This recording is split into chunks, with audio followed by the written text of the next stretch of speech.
미국 제39대 대통령이 지미 카터 전 대통령이십니다. 그분은 대통령 재임 시절보다는 그 후에 더 유명해진 그런 그 대통령으로 또 유명하죠. 그분이 Why Not the Best라는 책을 썼습니다. 왜 최선을 다하지 않았는가? 이 제목은 그분이 해군 사관학교를 나오셨는데 해군 사관학교를 이제 졸업하면서 해군 제독이 일일이 그 졸업한 학생들을 개인적으로 면담을 했다고 합니다. 그래서 지미 카터 대통령을 만나서 이제 당신의 그 성적 쭉 얘기하다가 이제 성적을 보면서 그 성적이 그렇게 뭐 나쁘진 않았다고 그래요. 그러나 탑은 아니었습니다.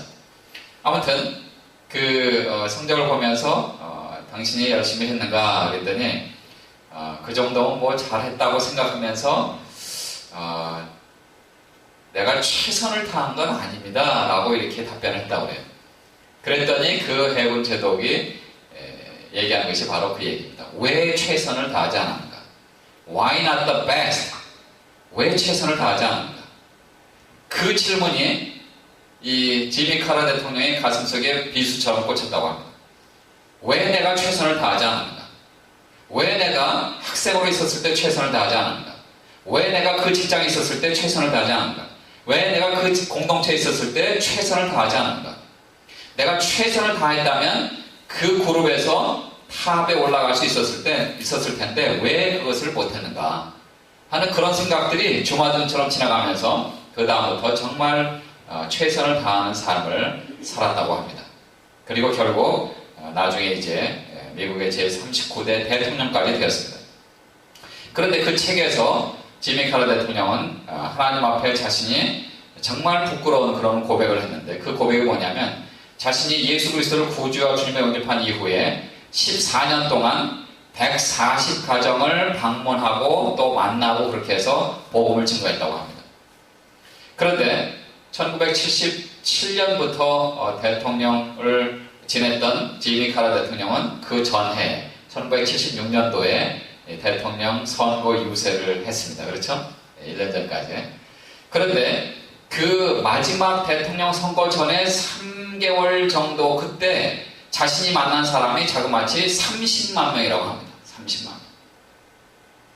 그러면서 그 책에서 지미 카터 대통령은 나는 내 영광을 위해서, 내 명예를 위해서, 내 권력을 위해서 3개월 동안 30만 명이나 따라다니면서 나를 뽑아주십시오. 나를 대통령으로 뽑아주십시오. 라고 호소하는 그런 얘기를 했지만 정작 하늘의 주인이시고 온 땅의 주인이신 예수 그리스도, 나를 구원하신 하나님, 그분을 증거하는 일에는 14년 동안 140가정 뿐이 만나지 않았다 하는 것을 거기에 기록하면서 하나님 앞에 회개하는 그런 내용을 적었습니다. 오늘 우리는 누가복음 15장을 봅니다. 누가복음 15장은 한 가지 비유입니다. 한 가지 비유는 잃어버렸다가 다시 찾는 그런 내용입니다. 그래서 우리가 읽은 3절에서 7절까지는 잃어버린 양을 다시 찾는 내용, 그 다음에 8절부터 10절까지는 잃어버린 동전을 다시 찾은 내용, 11절부터 32절까지는 잃어버렸다가 다시 찾은 아들의 이야기입니다. 다시 말해서 이 비유는 하나의 비유입니다. 마치 연극의 한 연극인데 그 연극에 1막, 2막, 3막이 있는 것처럼 이 첫 번째 오늘 1막의 내용입니다. 우리는 이 본문을 통해서 오늘 제가 빈 의자를 채우라라는 그런 제목으로 설교를 준비했습니다. 오늘 우리도 빈 의자가 굉장히 많은데 우리는 빈 의자를 채워야지만 됩니다. 하나님은 이 빈 의자에 하나님의 백성들이, 하나님을 찾고자 하는 사람들이 가득 차서 하나님 앞에 찬양과 경배와 예배를 돌려드리고 그리고 하나님의 이름을 높여드리는 그러한 수많은 사람들이 그 의자마다 앉아있기를 원하십니다. 우리는 오늘 이 잃어버린 양을 찾는 그 내용을 통해서 빈 의자를 채우는 과정을 알 수가 있습니다. 여기에서 우리는 먼저 양을 찾아 나서는 한 목자를 만납니다. 이 목자는 양의 속성을 잘 알고 있죠. 4절에 보시면 너희 중에 어느 사람이 양 100마리가 있는데 그 중에 하나를 잃으면 99마리를 들에 두고 그 잃은 것을 찾도록 찾아다니지 아니하겠느냐. 100마리의 양이 있었는데 그 중에 90마리는 잘 지냈는데 세 보니까 한 마리가 없어요. 아니, 한 마리가 어디 갔지? 그 한 마리를 찾아 나서는 그 양을 찾아 나서는 목자의 심정을 우리는 헤아려야만 될 것입니다. 이 목자는 양의 속성을 너무나 잘 알고 있습니다. 여러분, 양의 속성을 아십니까? 양은 방향을 잃어버립니다. 방향 감각이 없습니다. 양은 그냥 그 목자의 음성을 듣고 목자가 인도하는 대로 가서 푸른 풀밭, 쉴 만한 물가에 가서 풀을 먹고 물을 마시고 그렇게 지내다가 목자가 가자 그러면 또 따라 나서는 그 양입니다. 그러나 목자의 모습이나 목자의 음성을 듣기 어려운 먼 거리에 가면 그 다음부터는 이제 자기가 어디로 가야 될지 당황하기 시작합니다. 방향 감각이 전혀 없습니다. 이사야서 53장 6절에 보시면 우리는 다 양 같아서 각기 제 길로 갔거늘 그랬습니다. 하나님은 인간들이 하나님을 떠나서 사는 인간의 모습이 바로 이렇다라고 말씀하고 계십니다. 우리는 다 양 같아서 그랬습니다. 각기 제 길로 갔거늘. 즉 인간들은 어디로 가야 될지 방향 감각을 잃어버리고 살고 있습니다. 얼마나 많은 사람들이 방향 감각을 잃어버리고 사는지 모릅니다. 여러분, 양 이외에 다른 동물들을 보세요. 개라든지 소라든지 말이라든지 고양이라든지 이런 짐승들을 보면 그 짐승들은 때가 되면 자기 집으로 돌아오는 그러한 본능을 가지고 있습니다. 그런데 양은 방향감을 한번 잃어버리면 그 다음에 자신이 어디로 가야 될지 잘 몰라요. 사람도 마찬가지입니다. 파스칼은 그래서 인간은 생각할 줄 아는 위대성이 있다고 그랬습니다. 성경은 인간이 하나님의 형상을 따라 지음을 받았다고 말합니다. 그럼에도 불구하고 하나님을 떠난 사람들의 모습은 방향 감각을 잃어버리는 그런 삶을 사는 사람들입니다. 그러니까 오늘날에 우리가 얼마나 빠른 세상에 살고 있어요. 그렇죠? 예.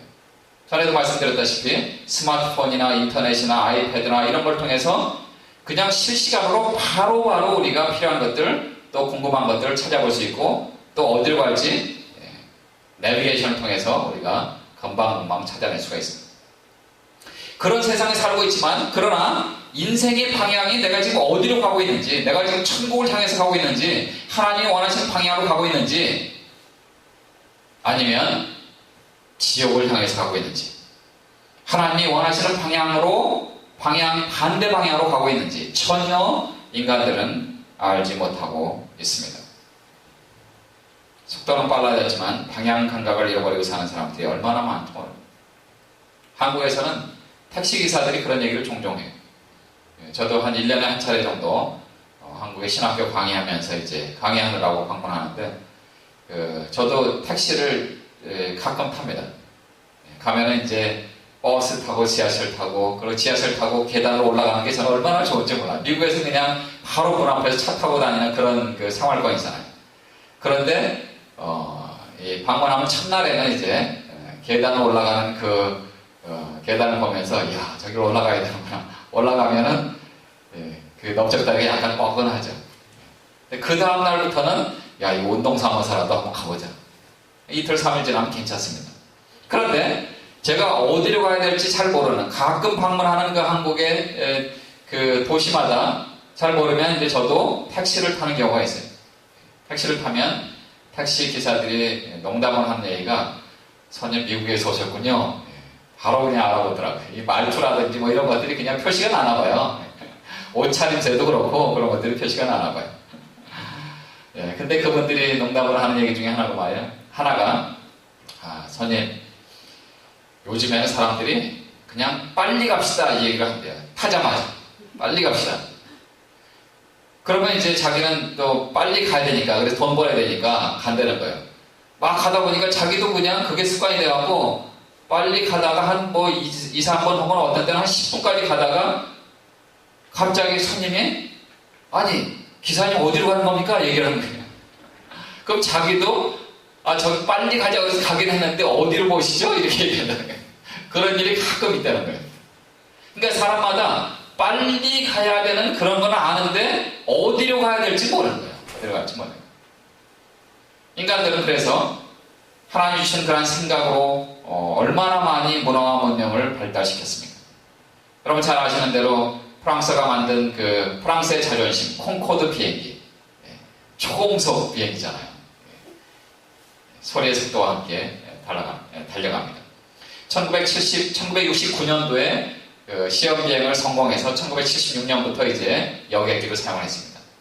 그런데 2000년도 11월 달에 2000년 7월 달에 사고가 났습니다.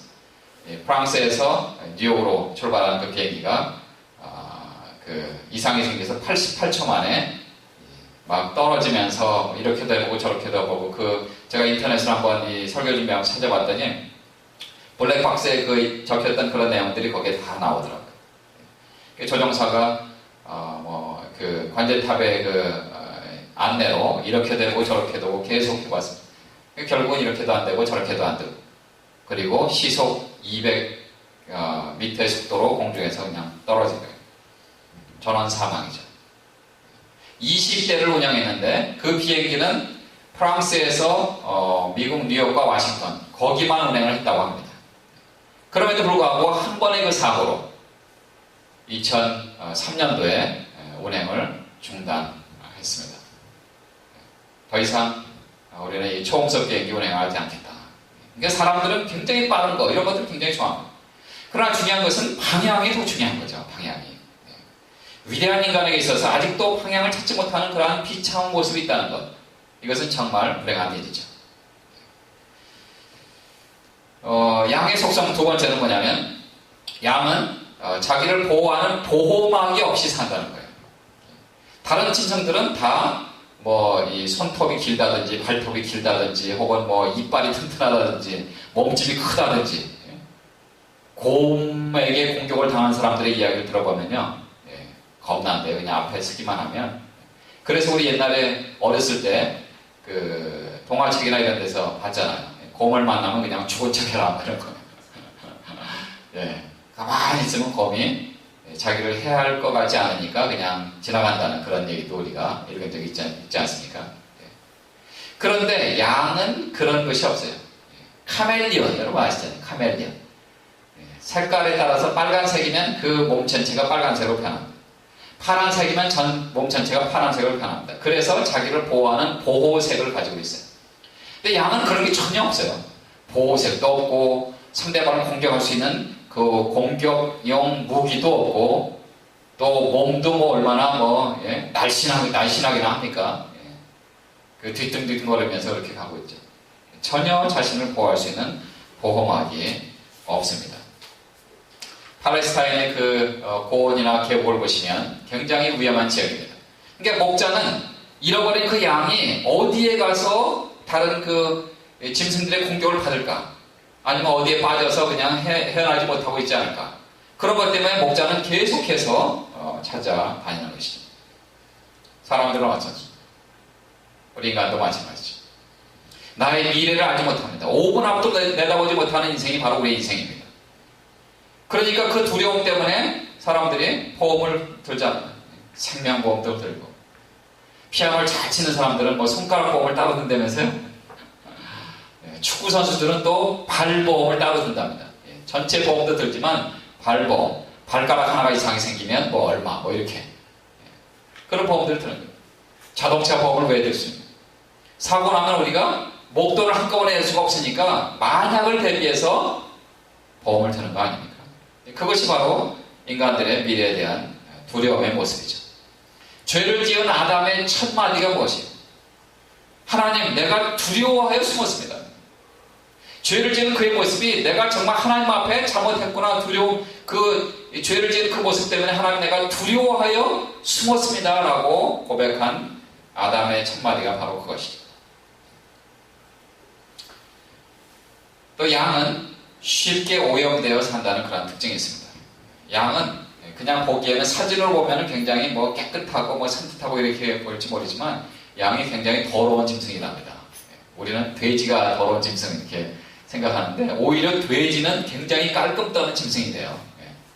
근데 양은 그냥 이렇게 묻어도 그냥 털지도 않고 그렇게 사는 짐승. 그래서 근처에 가면, 가까이 가면 냄새가 난대요. 냄새. 스스로 깨끗하게 하지 못하는 그런 짐승이 바로 양입니다. 인간의 모습이 바로 그렇죠. 로마서 3장 10절에 보시면 의인은 없나니 하나도 없으며 그랬습니다. 3장 23절에 보시면 모든 사람이 죄를 범하였으며 하나님의 영광에 이르지 못하다니 그랬어요. 인간 스스로 자신을 구원할 수 없습니다. 인간 스스로 자신을 깨끗하게 할 수가 없습니다. 오직 예수 그리스도 하나님의 아들 그분이 우리를 위해서 십자가에 돌아오신 그 사랑을 우리가 알아야지만 그 사랑을 믿고 영접해야지만 우리는 죄 용서를 받고 영원한 하늘나라에 갈 수가 있는 존재입니다. 그것이 바로 우리 인간의 모습이죠. 예수 그리스도를 만나야지만 죄 용서를 받을 수가 있습니다. 예수 그리스도를 만나야지만 그분을 영접해야지만 우리는 깨끗함을 받을 수가 있고 변화받을 수가 있습니다. 이러한 속성을 너무나 잘 알고 있는 이 목자는 양을 찾는데 언제까지 찾아요? 언제까지 찾아요? 찾도록 찾아다니지 아니하느냐. 5절에 보시면 또 찾은즉 즐거워 어깨에 메고 그랬습니다. 양은 이 계곡이라든지 동굴이라든지 자신의 위험을 무릅쓰고 그 잃어버린 양을 찾는데 언제까지 찾아요? 찾을 때까지. 고원으로 가고 계곡으로 가고 동굴로 들어가고 어디에 갔는가. 팔레스타인의 목자들은 양 한 마리 한 마리에게 다 이름을 지어준다고 합니다.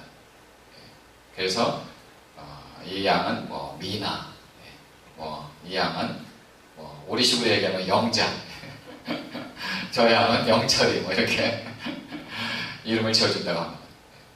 그래서 미나 어딨냐 이렇게 찾아다닙니다. 그 양을 부르는 목자의 음성을 듣는 양은 그 목자의 음성을 듣고 그 목자에게 찾아간다. 목자가 양이 사실 그 한 목자의 양만 있는 게 아니잖아요. 여러 목자들이 자기 양을 데리고 오는데 어떨 때는 같은 초원에서 같이 지낼 수가 있습니다. 그렇죠? 그럼에도 불구하고 내 양은 내 몫을 안다고 그래요. 참 희한한 게 그 양이 다른 목자가 가자라고 이렇게 해도 그 목자를 따라가지 않는다. 자기 목자의 음성을 알고 그 목자가 가자, 이제는 어두워졌으니까 가자, 저녁에 이제 어두워졌으니까 집에 들어가자라고 얘기하면 그 목자를 따라간답니다.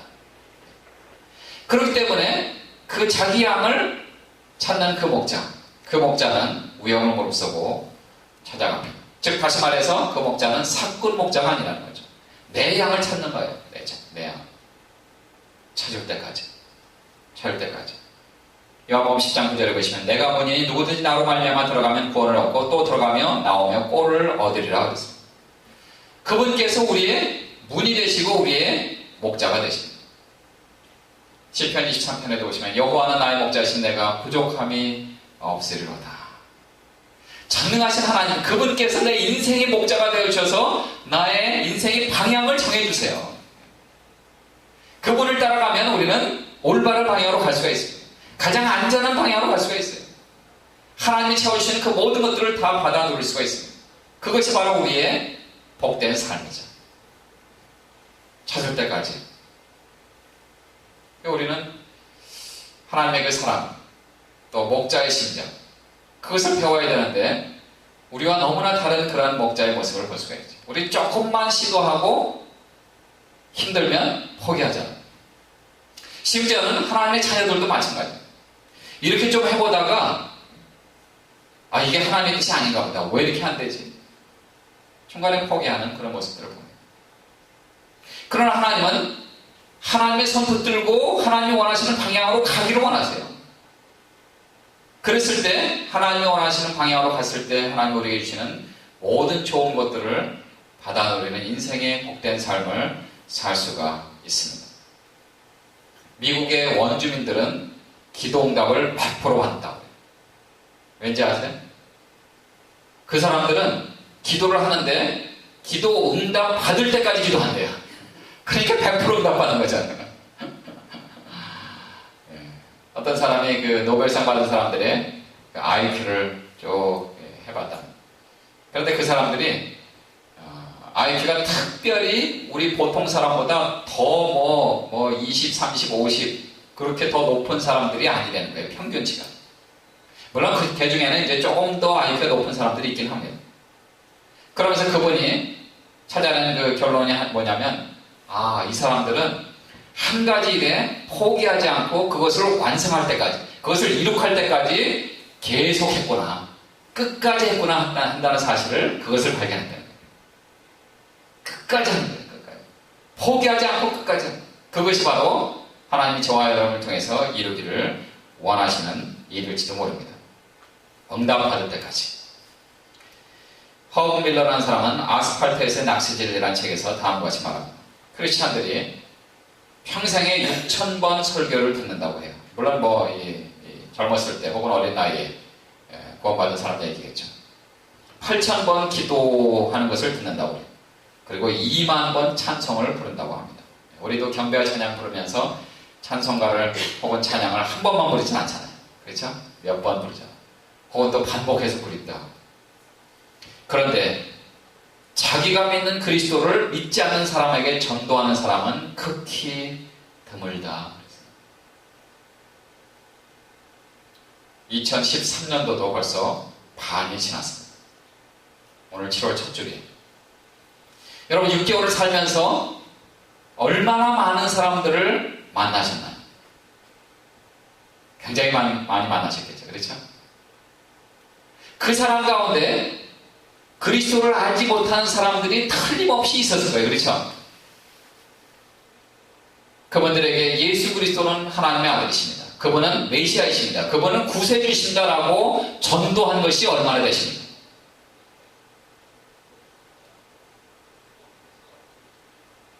(6개월을) 살면서 얼마나 많은 사람들을 우리가 만나고 살아요. 그렇죠? 그러나 우리가 영적으로 깨어서 정말 저분이 아직도 그리스도를 알지 못한다면 그분에게 내가 전도해야 되겠구나, 그리스도의 사랑을 증거해야 되겠구나, 항상 열린 마음으로 살아야만 될 것입니다. 5절에 보시면 또 찾은 즉 즐거워 어깨에 메고 그랬습니다. 이 어깨에 맨다는 이 어깨는 복수형이에요. 그러니까 양 어깨에 맨다는 거예요. 한쪽만 매면 양이 피곤할까봐 양쪽 어깨에 차고 앉은 거예요. 그러니까 양은 이제 편안하게, 목자의 어깨에 편안하게 안도의 한숨을 쉬면서 집으로 돌아올 수가 있는 것이죠. 그것이 바로 하나님이 저와 여러분을 구원하시는 하나님의 사랑이십니다.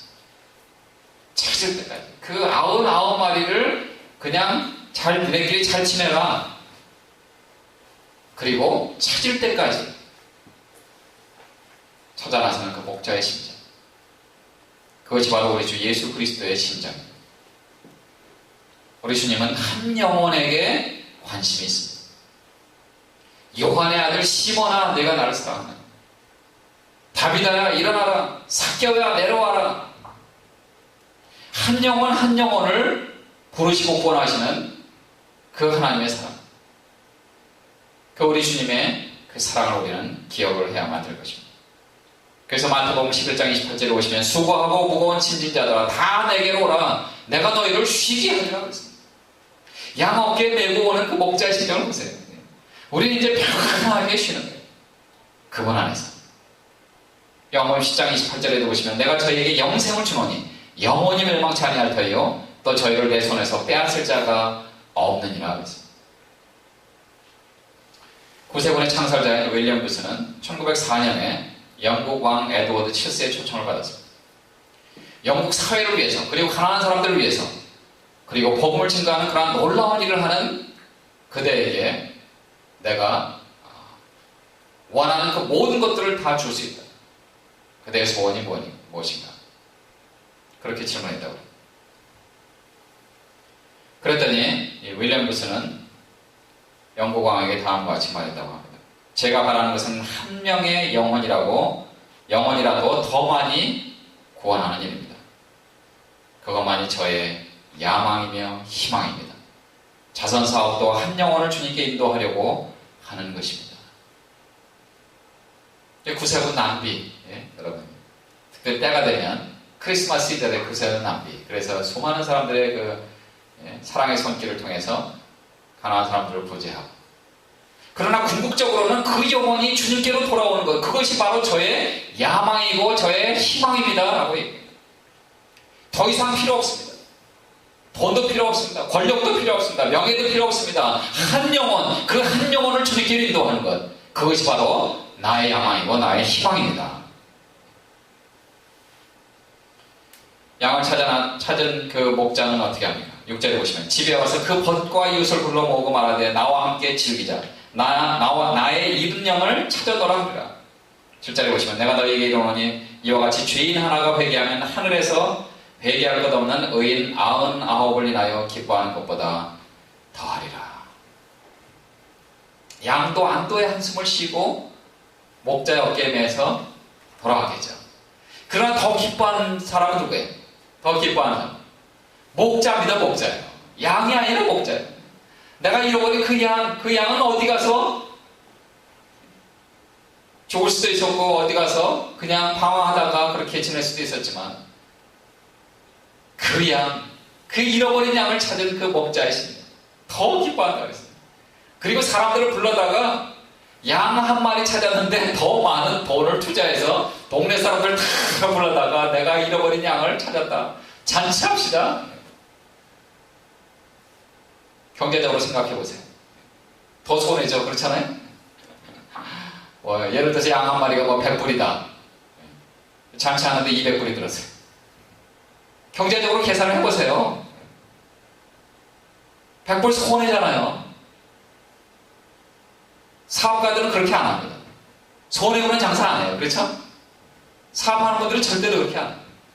그러면 이 목자는 얼마나 기뻤으면 그런 거 계산하지 않고 내가 잃어버린 양을 찾은 거 그거 하나 때문에 잔치를 베풉니다. 그것이 바로 목자의 심장이에요.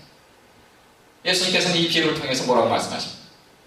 하늘에서는 회개할 것 없는 의인 99을 인하여 기뻐하는 것보다 더하리라 그랬습니다. 그러니까 이미 믿은 구원받은 사람들도 하나님 기뻐하시지만 그러나 새로 구원받은 사람, 그 사람들 때문에 하나님이 얼마나 기뻐하시고 잔치까지 베풀어 준다는 그 사실을 우리에게 말씀해 주시고 있는 거예요. 하나님은 그래서 디모데전서 2장 4절에서 하나님은 모든 사람이 구원을 받으며 진리를 아는 데 이르기를 원하시는 거예요. 사도 바울을 통해서 믿음의 아들 디모데에게 편지를 쓰도록 하시면서 모든 사람이 구원을 받으며 진리를 아는 데, 즉 진리 대신 예수 그리스도를 아는 데 이르기를 원한다고 선포하셨습니다. 그 당시에 모든 사람은 약 10억 명 정도 된다고 합니다. 지구상에. 그리고 그 당시에는 의학이나 과학이 발달하지 않았기 때문에 사람들이 어린 나이에 많이 죽고 질병으로 죽고 기아로 죽고 또 사건 사고로 죽고 많이 그랬잖아요. 엊그제 뉴스 보니까 한국도 지금 장마철이라 비가 너무 많이 와갖고 뚝이 무너지고 또 강이 범람하고 도시가 막 물바다가 되고 한국도 옛날엔 도시가 물바다가 된 적은 없는 것 같은데 제가 어렸을 때 살았을 때는 요즘에는 뭐가 그냥 잘못돼갖고 하수구가 이렇게 똑바로 나가야 되는데 가다가 삼거리로 이렇게 돼서 그런 걸 이제 조사를 해보니까 그래서 너무 비가 많이 오니까 쭉 빠져나가야 되는데 빠져나가지 못하고 물이 좀 멈추다가 이렇게 갈라지니까 이 도시까지 범람하는 그것도 저 시골 산간 지역 얘기가 아니에요. 서울에 있는 강남 얘기입니다. 강남 도시가 그냥 물바다가 돼요. 인간의 힘으로 어떻게 할 수가 없는 거죠. 하나님이 치시면 고속도로 그 뚝이 무너져갖고 고속도로 그냥 덮쳐서 며칠 동안 고속도로 그 지역이 막히는 그런 시기에 우리가 살고 있습니다. 1850년에 드디어 20억 명이 됐습니다. 1930년에 30억 명이 됐습니다. 1945년에 40억 명이 됐습니다. 1960년에 50억 명, 그리고 1985년에 60억 명, 오늘날에는 70억 명이 넘는 그런 인구가 지구상에 살고 있습니다. 하나님은 그 영혼이, 그 모든 사람이 구원을 받기를 원하십니다. 통계청에서는 다음과 같은 통계를 냈습니다. 10초에 45명이 출생하고 17명이 사망한다고 그래요. 그러면 1년에 1억 4천만 명이 늘어납니다. 그리고 5천만 명이 죽습니다. 지구상에 뇌질환으로 1년에 죽는 사람이 440만 명, 교통사고로 죽는 사람이 150만 명, 그리고 인도에서는 독충으로 죽는 사람이 2만 명이 넘는다고 합니다. 아시아, 아프리카 또 이런 잘 못 먹는 그런 지역에서는 굶주림으로 1년에 3천만 명 이상이 죽는다고 합니다. 하나님은 모든 사람이 구원을 받기를 원한다고 그랬어요. 저희 누님이 지금 영국에 모슬렘권 선교를 하고 있습니다. 누님 얘기를 들어보니까 1년에 3만 명이 모슬렘의 전도로 모슬렘화 된다는 거예요. 이슬람이 지금 여러분 아시잖아요. 이라크, 사우디아라비아 기름 부자들이 돈으로 그냥 막 공세를 펴는 거예요. 안 믿는 사람은 잘 모르니까 어디가 진짜인지, 누가 살아계신 하나님 믿는 그런 집단인지 공동체인지. 저는 종교라는 말을 사용하는 걸 되게 싫어합니다. 그냥 우리 신앙이 살아계신 하나님을 믿는 거예요. 기독교라는 종교가 아니에요. 그냥 살아계신 하나님을 믿는 그러한 공동체입니다. 그런데 1년에 3만 명이 넘는 사람들이 생명 없는 모슬렘이 된다는 거예요. 모슬렘뿐만 아니라 다른 종교도 마찬가지죠. 우리 예수님의 꿈은 12명이라도 잘 훈련시켜서 세계를 변화시키는, 그것이 바로 우리 주님이 이 땅에 오셨던 꿈이었죠. 3년 동안의 공생애를 통해서 12명을 훈련시켜서 그 중에 한 명은 물론 배반을 했지만 그 얘기는 나중에 기회가 되면 예수님께서 그냥 넘어가 주신 거죠. 물론 왜 모르시겠어요? 하나님이신 예수님께서. 그럼 어쨌든 본인이 배반함으로 말미암아 자살하고 끝나죠. 가룟 유다. 나중에 마띠아라는 사람을 다시 이제 12제자의 한 사람으로 해서 12명을 통해서 이제 세계를 변화시키는 그런 놀라운 사역을 우리 주님은 꿈꾸셨고 이렇게 훈련시키셨습니다. 그래서 오늘날 저와 여러분이 이제 예수 그리스도를 믿게 된 거예요. 여러분 12명 무시하시면 안 됩니다.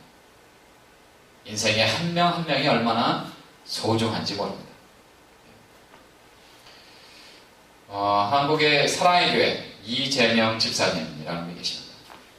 그분이 파란만장한 삶을 살았어요. 폐암, 3기 이렇게 쭉 지내다가 1990년도에 원인 모를 병에 걸린 거예요. 그래서 그냥 원인도 모르고 그냥 개복 수술을 했어요. 그때 그 수술 전에 30년을 교회를 다녔고 신앙생활을 했는데 자기가 그동안에 전도한 사람이 별로 없다는 거예요. 혹시 내가 수술하다가 그 전에도 이제 몇 년 전에 폐암 3기 이러면서 또 회복이 됐고 이런 그런 여러 가지 어려움을 겪으면서 기도를 했더니 하나님 다시 한번 저에게 생명을 연장해 주시면 제가 예수님처럼 12명이라도 주님께로 전도하고 죽겠습니다. 그렇게 기도하고 수술실에 들어갔더니 하나님의 은혜로 수술이 잘 됐어요. 오카노 목사님이 이 집사님 일로 오세요. 이제 회복되셨으니까 전도하셔야 돼요. 그래서 제임스 케네디 목사님이 개발한 전도 폭발 훈련을 이제 한국에서도 했고 미국에서도 지금 하고 있습니다. 그 훈련을 받으라고. 근데 사실 그것이 처음이 아니었어요. 그 전에도 오카노 목사님이 훈련 받으세요 그랬더니 이분이 이 키가 좀 크세요. 그리고 우락부락하게 생기셨어요. 목사님 나 같은 사람이 전도하면 사람들이 무서워 도망갑니다. 이렇게 얘기하고 훈련을 안 받으셨대요.